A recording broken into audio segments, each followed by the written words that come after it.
आप सभी दर्शकों का शुक्रिया।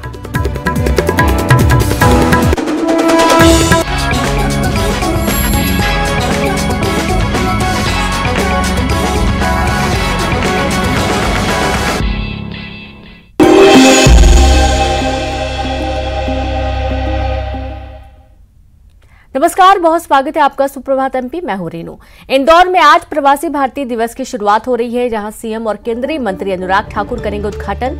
पहले दिन यूथ प्रवासी भारतीय सम्मेलन का आयोजन हो रहा है, जहां ऑस्ट्रेलिया की सांसद जेनेटा होंगे मुख्य अतिथि। विदेश मंत्री एस जयशंकर देंगे उद्घाटन भाषण। हेल्थ केयर और फार्मा सेक्टर में निवेश पर होगी बात, तो वहीं पर्यटन और संस्कृति क्षेत्र में निवेश पर होगी बात। प्रवासी भारतीयों को रात्रि भोज देंगे मुख्यमंत्री शिवराज सिंह चौहान। तो आप ये देखिए कि दिन बहुत ही खास है आज का, जहां इंदौर में आज प्रवासी भारतीय दिवस की शुरुआत होने जा रही है। सीएम और केंद्रीय मंत्री अनुराग ठाकुर उद्घाटन करेंगे, तो वहीं पहले दिन यूथ प्रवासी भारतीय सम्मेलन का आयोजन होने जा रहा है। बता दें कि ऑस्ट्रेलिया की सांसद जेनेटा मुख्य अतिथि होंगे। विदेश मंत्री एस जयशंकर देंगे उद्घाटन भाषण। हेल्थ केयर और फार्मा सेक्टर में निवेश पर बातचीत होगी, तो वहीं पर्यटन और संस्कृति को बढ़ावा देने के लिए निवेश पर चर्चा होने की पूरी संभावना है। प्रवासी भारतीयों को रात्रि भोज देंगे मुख्यमंत्री शिवराज सिंह चौहान।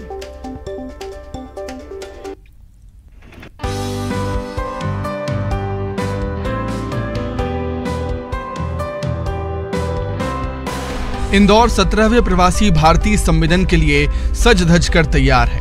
एयरपोर्ट से लेकर आयोजन स्थल तक कलाकृतियों के साथ ही दीवारों को कैनवास बना दिया गया, उन पर खूबसूरत पेंटिंग्स की गई हैं। 10 जनवरी तक चलने वाले प्रवासी भारतीय सम्मेलन में 66 देशों के 3000 से ज्यादा प्रतिनिधि शामिल हो रहे हैं। यूथ प्रवासी भारतीय दिवस से आयोजन की शुरुआत होगी। वहीं पीएम मोदी 9 जनवरी को सम्मेलन का औपचारिक शुभारंभ करेंगे। दक्षिण अमेरिकी देश सूरीनाम के राष्ट्रपति चंद्रिका प्रसाद संतोखी प्रवासी भारतीय सम्मेलन के मुख्य अतिथि होंगे, जबकि गुयाना के राष्ट्रपति मोहम्मद इरफान अली इस आयोजन में बतौर विशिष्ट अतिथि शामिल होंगे। ऑस्ट्रेलिया की सांसद जेनेटा मैक्स भी सम्मेलन में शामिल हो रहे हैं। 10 जनवरी को राष्ट्रपति द्रौपदी मुर्मू आयोजन में शामिल होंगी। प्रवासी भारतीय सम्मेलन को लेकर सुरक्षा के पुख्ता इंतजाम किए गए हैं। करीब 10,000 जवान चप्पे चप्पे पर तैनात किए जा रहे हैं। प्रवासी भारतीयों को इंदौर की ऐतिहासिक धरोहरों और प्रमुख बाजारों के साथ ही स्वाद के लिए मशहूर सराफा बाजार और 56 दुकान चाट चौपाटी पर घुमाने के लिए हेरिटेज वॉक का आयोजन भी किया गया है। 11 और 12 जनवरी को ग्लोबल इन्वेस्टर समिट का भी आयोजन किया जा रहा है। इस दौरान सीएम शिवराज 300 से ज्यादा उद्योगपतियों के साथ बैठक भी करेंगे। उद्योगपतियों को मध्य प्रदेश में निवेश के फायदों के बारे में बताया जाएगा। प्रदेश को प्रवासी भारतीय सम्मेलन और ग्लोबल इन्वेस्टर समिट से काफी उम्मीदें हैं। Bureau report, news 18। इंदौर में होने वाले प्रवासी भारतीय दिवस में शामिल होने के लिए गुयाना के राष्ट्रपति डॉक्टर मोहम्मद इरफान अली रविवार को भारत पहुंचे। वह सुबह 10:30 बजे इंदौर के लिए रवाना होंगे और 8 से 10 जनवरी तक अपनी भारत यात्रा के दौरान वह दिल्ली, इंदौर, बेंगलुरु, कानपुर, आगरा और मुंबई सहित कुल 6 शहरों की भी यात्रा करने वाले हैं। विदेश मंत्रालय द्वारा दी गई जानकारी के मुताबिक इंदौर में होने वाले 17वें प्रवासी भारतीय दिवस के मुख्य अतिथि मोहम्मद इरफान अली ही हैं।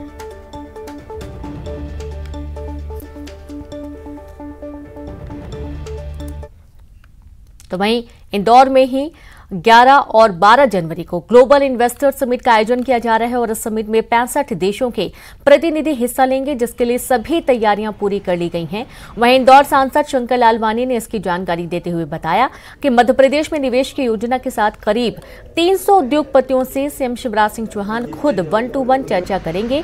प्रदेश में कई कंपनियों ने निवेश की इच्छा जताई है। 6 कंपनियों ने मध्य प्रदेश में 9,617 करोड़ रुपए निवेश का प्रस्ताव दिया है। ग्लोबल इन्वेस्टर समिट की थीम मध्य प्रदेश भविष्य के लिए तैयार राज्य रखी गई है और इसमें पर्यावरण संरक्षण का पूरा ध्यान रखा गया। ये कार्यक्रम कार्बन न्यूट्रल और जीरो वेस्ट पर आधारित होगा। तो हमारा एक इंदौर एक ऐसा शहर है जहाँ ये होने जा रही है और जिस प्रकार की हमने तैयारियां की है, मुझे लगता है कि पूरा शहर एक उत्साहित है इस सम्मेलन को लेकर, एनआरआई मीट को लेकर, और उसके साथ साथ लगी हुई ग्लोबल समिट भी है। तो मुझे लगता है कि इन दोनों समिट से एक मध्य प्रदेश में एक निवेश को लेकर नया कीर्तिमान स्थापित होने की संभावना पूरी बन रही है। और मुझे लगता है सबसे ज़्यादा तो हमें इंदौर को निवेश मिलने की संभावना है। तो देखा आपने, सबसे ज्यादा निवेश मिलने की संभावना भी जताई जा रही है और 55,000 करोड़ के निवेश की उम्मीद बनी हुई है। ज्यादा जानकारी के साथ संवाददाता अरुण त्रिवेदी जुड़ गया। अरुण, काफी वक्त से तैयारियां चल रही थी और आज जिस दिन का इंतजार था वो आ चुका है। किस तरीके का पूरा इंतजाम देखा जा रहा है? कैसी हलचल इंदौर में देखी जा रही है अभी?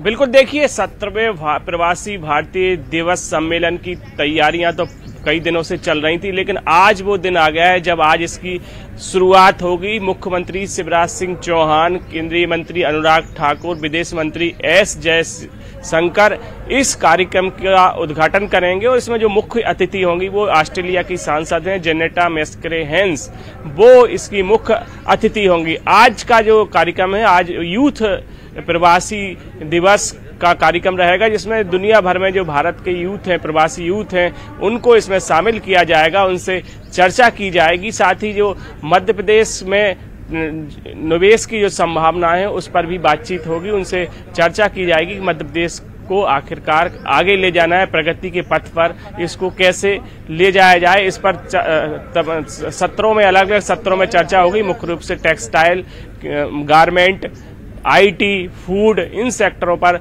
आज चर्चा होगी और मुख्यमंत्री शिवराज सिंह सुबह 9 बजे इसका उद्घाटन करने वाले हैं और इसके बाद अलग अलग सत्र होंगे। कल जरूर प्रधानमंत्री आएंगे और कल प्रधानमंत्री इसकी औपचारिक इसका शुभारंभ करेंगे और उसके बाद 10 तारीख को द्रौपदी मुर्मू जो राष्ट्रपति हैं वो भी इस कार्यक्रम का समापन में शामिल होंगी। तो तमाम जो तैयारियां थी वो पूरी हो चुकी हैं और अब बस इंतजार है तो शुभारंभ का है। सुबह 9 बजे कार्यक्रम का शुभारंभ होगा और उसके बाद अलग अलग सत्रों में ये चर्चा शुरू हो जाएगी। अगर बात की जाए यहाँ के स्वागत की तो भव्य स्वागत किया जा रहा है प्रवासी भारतीयों का। रेड कारपेट यहाँ पर बिछा दिया गया है और पूरा जो आयोजन स्थल है उसको पूरे दुल्हन की तरह सजा दिया गया है। आयोजन स्थल क्या, पूरे शहर को सजा दिया गया है, चौक चौराहों को बिल्कुल नया कर दिया गया, पूरा नया इंदौर दिखाई दे रहा है। साथ ही जो दीवारें हैं, घरों की जो दीवारें, उन पर भी कैनवास की तरह वो नजर आ रही हैं। तो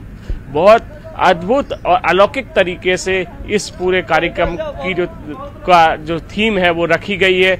यहाँ पर प्रदर्शनियां भी लगाई गई हैं। मध्य प्रदेश की प्रदर्शनी है, एमएसएमई जो है उसकी प्रदर्शनी है, इसके साथ ही एक नरेंद्र मोदी डिजिटल प्रदर्शनी का भी वो उद्घाटन करने वाले हैं। तो 3 दिन तक ये प्रवासी भारतीय सम्मेलन होगा और उसके बाद 2 दिन जो है ग्लोबल इन्वेस्टर समिट होगी। जी बिल्कुल, बहुत शुक्रिया आपका अरुण, तमाम तस्वीरें दिखाने के लिए, जानकारी साझा करने के लिए। तो इस तरीके से आप देखिए कि प्रवासी भारतीय सम्मेलन का आयोजन आज से शुरू हो रहा है और मुख्य अतिथि इसमें शामिल होने वाले हैं। भोपाल से एक और बड़ी खबर है, जहां छेड़खानी के शक में युवक को मारा चाकू। बदमाशों ने युवक को मारा चाकू। सीसीटीवी कैमरे में पूरी वारदात कैद हुई। चाकू मारने वाले बदमाश आदतन अपराधी बताए जा रहे हैं। पुलिस ने आरोपियों को किया गिरफ्तार। चांदबाड़ी इलाके के रहने वाले हैं बदमाश। तो देखिए, ये पूरा घटनाक्रम सीसीटीवी कैमरे में कैद हुआ है, जहां पर चाकूबाजी की वारदात हुई है। बदमाशों ने युवक को चाकू मारा और इस दौरान आप देखें कि पूरा जो घटनाक्रम है सीधे सीधे पास में लगे सीसीटीवी कैमरे में कैद हो गया। छेड़खानी के शक में युवक को चाकू मारने की घटना हुई है। संवाददाता मनोज जुड़ गए हैं। मनोज, छेड़खानी के शक में चाकू मारने की वारदात हुई, पूरी जानकारी दें। जी बिल्कुल, जो पुलिस को इंफॉर्मेशन मिली थी कि इस तरीके का घटनाक्रम सामने आया, पुलिस ने तत्काल इस पूरे मामले में, क्योंकि चाकू युवक को लगा था, यही कारण था कि इस पूरे मामले में एफआईआर दर्ज करने का काम किया। जब पुलिस ने इस पूरे मामले की आगे जांच की तो पुलिस को ये जानकारी मिली, पता चला कि लड़की से छेड़छाड़ का ये पूरा आरोप था और इसी के शक में जो चांदवाड़ी के जो कुछ बदमाश थे, जो कि लड़की के रिश्तेदार बताए जा रहे हैं, उन्होंने ये पूरा हमला किया और इस पूरी वारदात को अंजाम दिया। फिलहाल सभी आरोपियों को जो है सीसीटीवी फुटेज के आधार पर गिरफ्तार कर लिया गया है।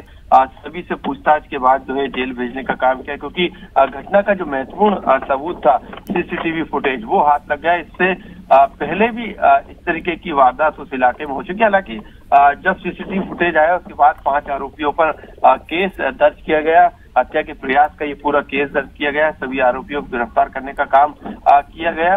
जो घायल है उसका इलाज अभी प्राइवेट अस्पताल में चल रहा है। हालत जो है खतरे से बाहर बताई जा रही है, क्योंकि युवक को मारने के इरादे से ये सभी बदमाश आए थे, लेकिन कुछ युवक के साथी थे जिन्होंने उसकी जान बचाई।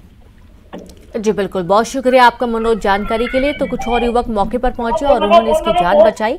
ये पूरा घटनाक्रम जो है चांदबाड़ी इलाके का सामने आया है और पुलिस मामले की जांच में जुटी है। खबर भोपाल से ही है। सड़क हादसे में 2 लोगों की मौत का मामला। मरने वाले दोनों आपस में रिश्तेदार बताए जा रहे हैं। हादसे में कार में बैठा शख्स भी घायल हुआ है। मृतक बेटी का बर्थडे मनाने दिल्ली से आया था भोपाल और तेज रफ्तार कार ब्रेकर से टकराकर दुर्घटनाग्रस्त हुई। टीटी नगर थाना क्षेत्र की पूरी घटना सामने आई है। तो आप ये देखिए कि पूरा घटनाक्रम बहुत ही चौंकाने वाला था, जहां डिवाइडर से टकराकर कार दुर्घटनाग्रस्त हुई और मरने वाले दोनों आपस में रिश्तेदार बताए जा रहे हैं। हादसे में कार में बैठा शख्स भी घायल हुआ है। तो वहीं मृतक बेटी का बर्थडे मनाने के लिए दिल्ली से भोपाल आया था और आप ये देखिए कि इतना बड़ा घटनाक्रम हो गया। तेज रफ्तार कार ब्रेकर से टकराकर पलट गई और इस दौरान 2 लोगों की इस हादसे में मौत हो गई।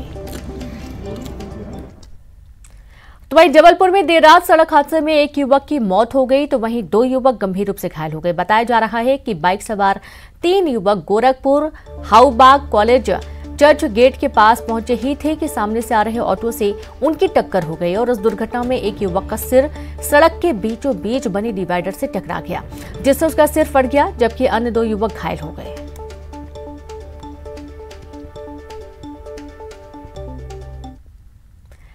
और जबलपुर से एक खबर है, जहां वर्ल्ड रामायण कॉन्फ्रेंस का आज होगा समापन। 15 देशों के प्रतिनिधि कर रहे शिरकत। साध्वी ज्ञानेश्वरी दीदी और कवि सुदीप भोला करेंगे संबोधित। तो 15 देशों के प्रतिनिधि कर रहे हैं शिरकत। साध्वी ज्ञानेश्वरी दीदी और कवि सुदीप भोला संबोधित करेंगे। बड़ी खबर, अहम खबर आपको दे रहे हैं जबलपुर से। वर्ल्ड रामायण कॉन्फ्रेंस का आज समापन होने जा रहा है।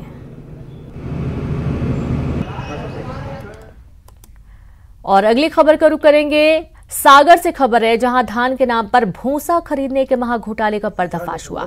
मामला केसली तहसील का है, जहां दिगंबर स्व सहायता खरीद केंद्र पर धान के नाम पर हजारों बोरियों में धान से ज्यादा भूसा भरकर दिया गया। मंडी सहकारिता और खाद्य विभाग के अधिकारियों की मिलीभगत से इस भूसे को किसान से खरीदा गया। धान बताकर भुगतान लेने की तैयारी थी। महाघोटाले का खुलासा होने के बाद प्रशासन के अधिकारी मौके पर पहुंचे और केंद्र को सील कर जांच की जा रही है। मौके से सभी आरोपी फरार हो गए हैं। स्थानीय कांग्रेस विधायक और पूर्व मंत्री हर्ष यादव ने इस घोटाले के सामने आने के बाद कहा कि मामला बेहद संवेदनशील है, दोषियों पर कड़ी कार्रवाई होनी चाहिए। यहाँ पर शिकायतें प्राप्त हो गई थी कि अमानक स्तर की यहाँ पर धान खरीदी हो गई है, तो मौके पर मेरे द्वारा तहसीलदार सर के साथ में यहाँ पर आकर विजिट किया गया और धान की गुणवत्ता भी देखी गई। इसमें पाया गया कि एक्चुअल में धान खरीदी होनी थी, पर जो बोरियों में धान खरीदी गई है उसमें भूसे की मात्रा काफ़ी ज़्यादा है और जो वज़न भी है वो भी लगभग 20 से 25 किलो ही पाया गया है जब मौके पर जांच की गई है। जिस तरह से खरीदी केंद्र में भ्रष्टाचार की और अमानक धान खरीदी का मामला सामने आया है, निश्चित रूप से बेहद संवेदनशील मामला है, गंभीर मामला है। प्रशासन को संज्ञान लेते हुए इसमें कड़ी कार्रवाई करनी चाहिए। जो भी दोषी लोग हैं उनके खिलाफ बेहद कड़ी कार्रवाई करने की आवश्यकता है। देवास में सरकारी राशन की कालाबाजारी का मामला सामने आया। दरअसल Madhya Pradesh state civil supply corporation की बोरियों में भरा अनाज मिला है। सूचना मिलने पर कनिष्ठ खाद्य आपूर्ति अधिकारी मौके पर पहुंचकर प्रथम दृष्टया पीडीएस का चावल होना पाया गया। ये सरकारी चावल मल्हार रोड आड़ा पट्टी के नजदीक गोडाउन में पाया गया है। खरीदार ने बताया कि कुल 30 क्विंटल चावल उसने जमा किया। उसने आगे बताया कि यह माल किसी फेरी वाले से खरीदा था और उसे नहीं मालूम कि ये पीडीएस का अनाज है।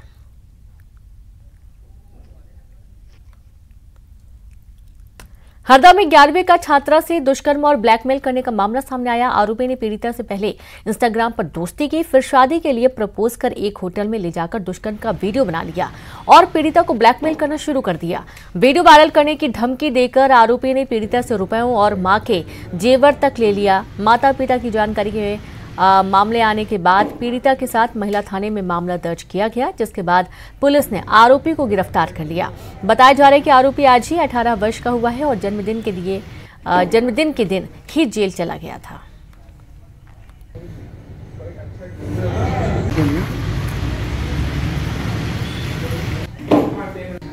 नाबालिग बच्ची है, करीब 17 वर्ष की। उसके साथ 1 साल पहले इंस्टाग्राम के माध्यम से लड़के से दोस्ती हुई थी। दोस्ती के साथ साथ लड़का उसको बोलने लगा कि मैं तुमसे शादी करूंगा करके ज़बरदस्ती बहला फुसलाकर लड़की के साथ गलत काम किया।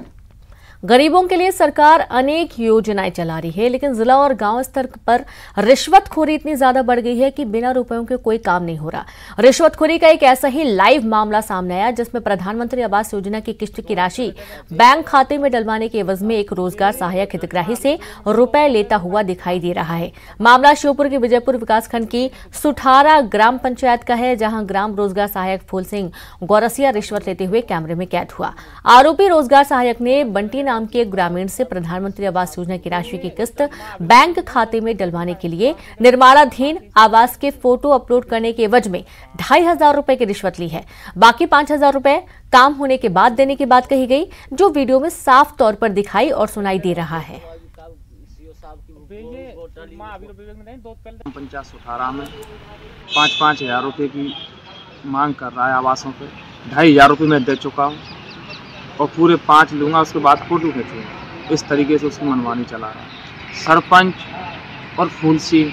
तो क्या तुमसे पैसे लिए हैं रोजगार सहायक ने? मैंने उसको पैसे दिए, 2500 रुपये दे चुका हूँ। 5000 की टोटल उससे मांग। अशोकनगर कलेक्ट्रेट परिसर में उस समय बड़ी अजीब स्थिति बन गई, जब एक युवक को कुछ लोग पीटने लगे। पीटने वाले लोग शिकायतकर्ता बताए जा रहे हैं। आखिर में पुलिस को मौके पर पहुंचकर युवक को बचाना पड़ा। दरअसल ककरुआ तुमेन के लोग गांव की सरकारी राशन की दुकान पर खाद्यान्न न मिलने की शिकायत लेकर पहुंचे थे, जहां इस युवक ने खुद को खाद्य विभाग का बताकर ज्ञापन ले लिया। लेकिन जब ग्रामीणों को इस वजह युवक का पता चला तो नाराज ग्रामीणों ने युवक की पिटाई कर दी। बताया जा रहा है कि युवक अमित शर्मा खाद्य निरीक्षक का वाहन चालक है। पूर्व में भी खाद्य विभाग में यह युवक अधिकारियों के साथ देखा गया है।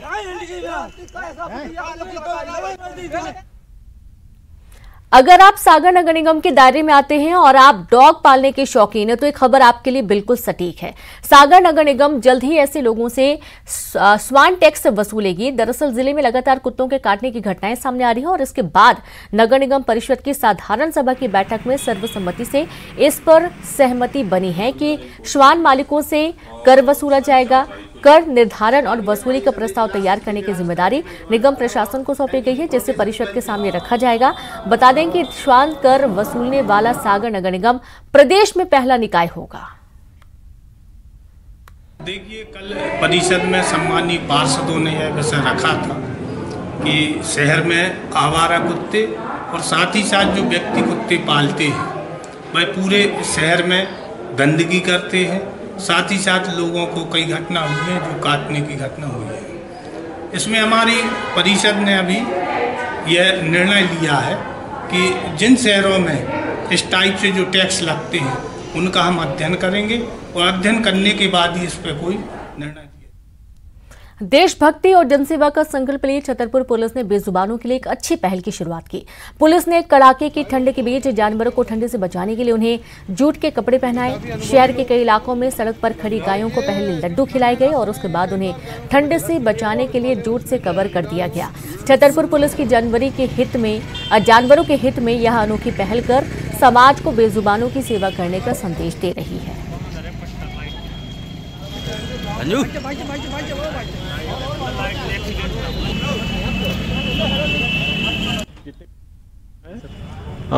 उनको ठंड से बचने के लिए जो थैला होता है वो पहनाया जा रहा है। साथ में जो कोहरे के कारण उनको दिखाई नहीं देते हैं और जिसके कारण एक्सीडेंट होते हैं काफ़ी सारे, तो उनके गले में एक रेडियम बांधा जा रहा है जिससे वो विजिबल हो पाए।